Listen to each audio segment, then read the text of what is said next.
How long does it take for a man who has lost everything to lose his mind? How long does his sanity last when his flesh is no longer his own? And how long can a man call himself human when that very humanity is what he seeks to exterminate? What raced through his thoughts as he was dunked into the pool of green liquid has been lost to time. Though he would not be the first to experience the mutating horrors of the FEV, he would be the first of another kind.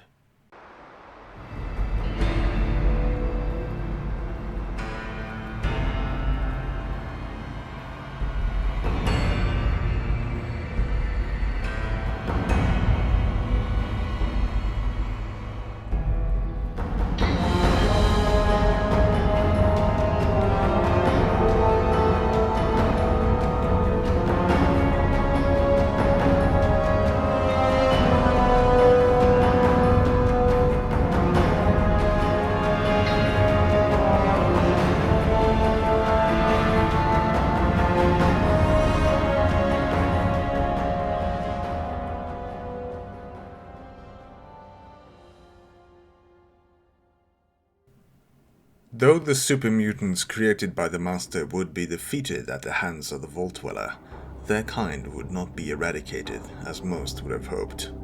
Some lucky enough to escape the destruction of the cathedral would flee their Master's fate and travel to remote places to rebuild their strength. One such group would be those led by the First One, a huge super mutant rumored to be the first of the Master's true masterpieces. It is true that most super mutants lose their memories as they transform. The First One was no exception. Most, however, do not have the option of leaving something behind for their new selves. The First One made numerous recordings to guide himself and perhaps remember something. Once a soldier, the First One had become an influential leader to the rest of his people, or rather his new people. For all of them had been transformed just as he had, stripped of their humanity and transformed into creatures of true horror. The drums of war beat in the hills, and this time the conquered would be the conquerors.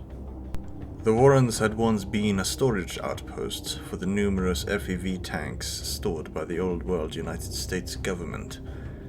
These tanks had been transformed into massive war drums, used to strike fear into the hearts of all non-mutants who resided near the Warrens.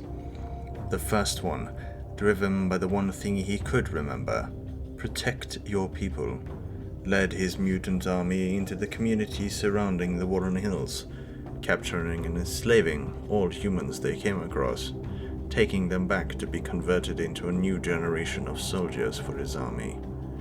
These desperate bands of humans had turned into raiders to sustain themselves. Little did they know, a far worse creation of the apocalypse had seeded itself right on their doorstep. For decades, the Ribbreakers tribe had been the Warrens' victims. People disappearing at night, patrols not returning, raiding groups mysteriously vanishing, never to be heard from again. And as if a portal to hell had opened up, the mutants poured out of their burrows. The army quickly overran the ill-prepared tribals, converting the strongest and eating the rest. The First One grew bolder after this conquest, setting his eyes on even bigger prey. The Marrow Drinkers was yet another tribe of desperate survivors, doing anything to survive in the harsh lands of the post-apocalypse. With the strength of the recently converted, they too were destroyed under the crushing footheel of the mutant onslaught. With their immediate neighbors destroyed and converted, the First One turned his gaze to the old Ribbreakers' capital of Willamette, a series of old world buildings.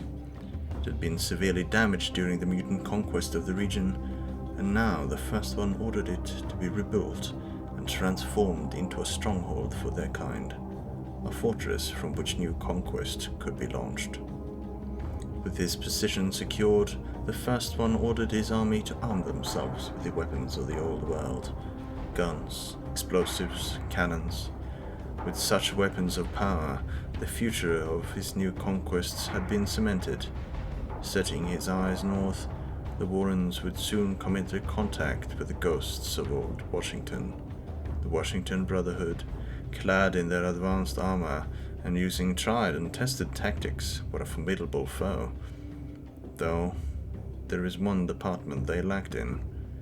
Even if they've diverged from the standard Brotherhood doctrine of recruitment, the Washington Brotherhood could not hope to match the overwhelming numbers of the Warrens.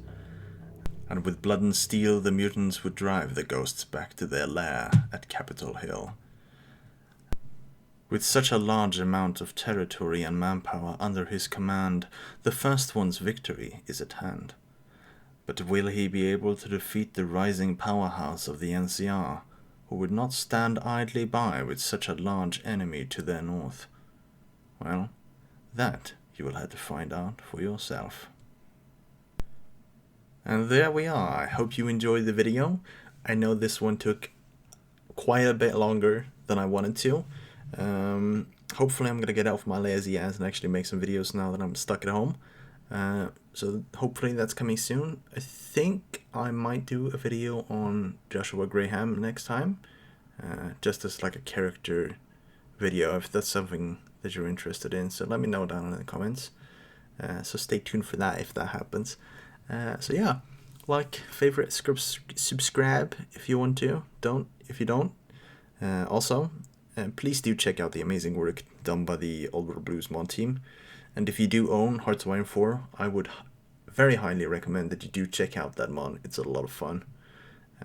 I've been playing it for hours lately, so yeah, it's a lot of fun.